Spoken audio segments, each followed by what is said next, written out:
Alice et le maire. Alors, il n'y a pas le maire, mais il y a Alice, là. Hein. Oui, moi, je suis pas le maire.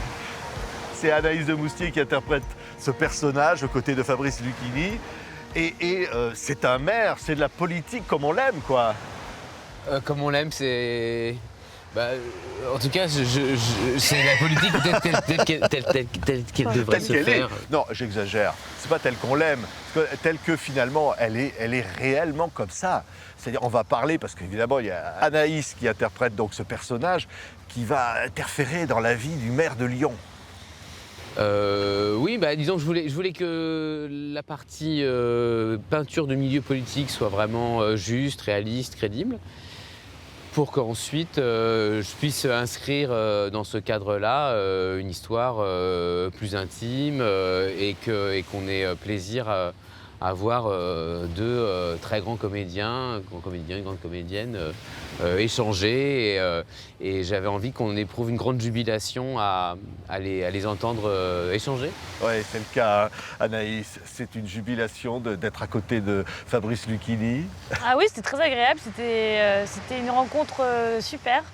C'est un comédien très généreux, très engagé, très impliqué, qui a beaucoup d'énergie, qui met beaucoup d'énergie dans son travail et dans son... Ouais, qui a du plaisir vraiment à jouer. Et c'est communicatif, c'est engageant, c'est stimulant de jouer avec lui. Et puis par ailleurs, je pense qu'il est ultra crédible en homme politique. Ah ouais. Donc, Ça, c'est vrai. Ouais, il n'y a aucun doute sur le fait qu'il peut prononcer des discours. Et que voilà, je pense que c'était vraiment l'acteur idéal pour ce rôle.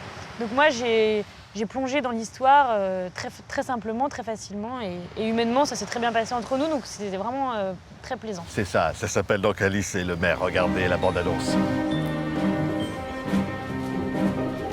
Je vais être brusque. Allez-y. Vous n'avez pas l'impression de ne plus pouvoir régler un seul problème? Moi, je pense que c'est ce dont les citoyens ont l'impression. Monsieur le maire, excusez-moi, on nous attend. Non, on nous attend pas, on m'attend moi. Vous distribuez ça à tout le monde et vous leur dites qu'il remplace et il annule l'autre discours. Ok? Ok. Ton nouveau bureau crée un énorme scandale à la mairie.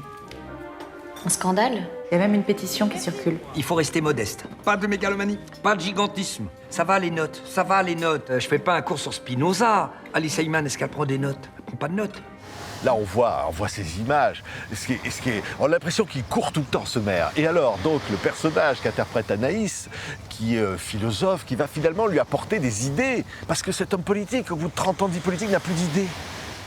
Oui, c'est le point de départ. C'est une opposition entre un homme qui n'a plus d'idées, mais qui a une vocation très forte, qui a un emploi du temps extrêmement tendu, et d'une jeune femme très intelligente, très brillante, mais qui ne sait pas quoi faire dans la vie, qui a une nature contemplative et qui est un peu perdue. Et disons, chacun trouve dans l'autre ce dont il a besoin, et voilà, elle a les idées, voilà. Et lui, il a les capacités d'agir. Mais il faut que les deux soient ensemble. Hein. Finalement, c'est ça l'union. Hein. Et après, il n'est pas sûr que, disons, que lui se mette à penser et qu'elle se mette à agir. Mais disons, voilà, j'avais envie qu'ils s'opposent un peu, comme dans Une femme de La Fontaine, comme le corbeau et le renard. C'est formidable.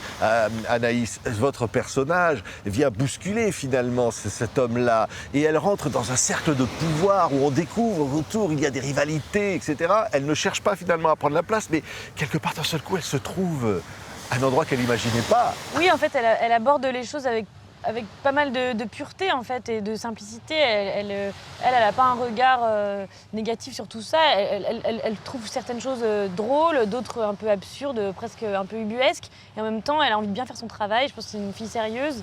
Et donc, elle essaye vraiment de rencontrer ce maire. Alors après, ça se fait effectivement dans des conditions étranges, parfois entre deux portes, dans une voiture. Ouais, pendant qu'il fait sa culture physique. Ouais, mais elle essaie vraiment de remplir la fonction qu'on lui demande, c'est-à-dire lui faire des notes et remettre de la pensée et du fond.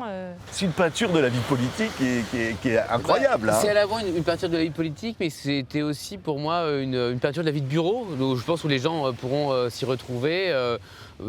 C'est commun à tous les gens qui ont un travail, où il y a des rivalités, des médisances, des moments drôles, des moments de tension, etc. C'est aussi un film sur le monde du travail.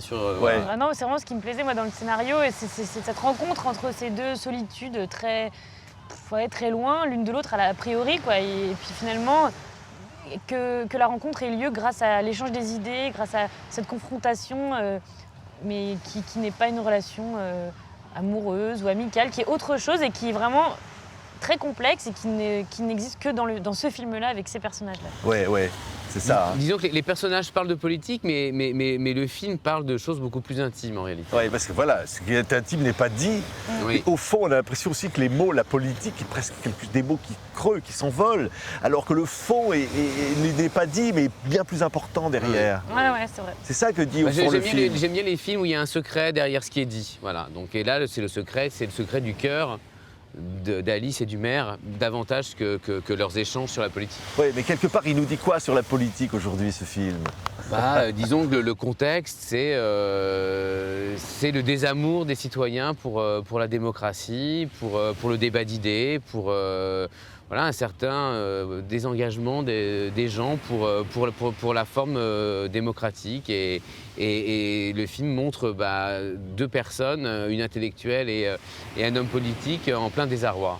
C'est un plaisir d'interpréter ça, non, d'être dans cette histoire où on voit les choses comme ça qui s'imbriquent, qui se construisent. C'est un grand plaisir, oui. Moi, j'ai adoré faire ce film pour plusieurs raisons, mais aussi par rapport à ce rapport à la parole. Il y avait des grandes scènes de discussion. C'est très rare dans le cinéma français de prendre autant le temps de discuter, de laisser la place vraiment à un échange. Puis d'un point de vue de la mise en scène, il y a un long plan séquence à la fin que j'aime beaucoup quand on rédige le discours avec Fabrice. Enfin, j'ai vraiment eu énormément de plaisir à jouer ce rôle. Et puis j'ai eu aussi du plaisir à passer de la parole au silence, parce qu'en fait mon personnage est quand même beaucoup dans la contemplation aussi. Et donc il y a des moments de grands discours et puis il y a des moments très intérieurs en fait.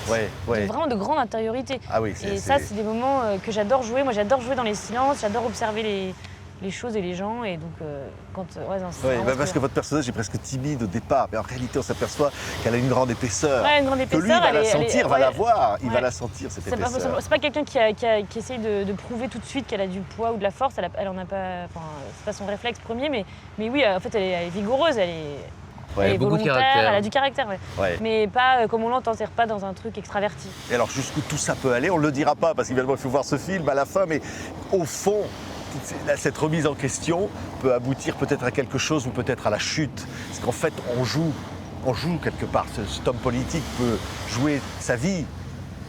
C'est la question qu'un homme politique qui est programmé pour à un moment donné devenir président, par exemple, la question c'est est-ce que quand il se met à réfléchir, est-ce que ça l'aide pour accéder au pouvoir ou est-ce qu'au contraire ça le dessert? Voilà, c'est la question que pose le film.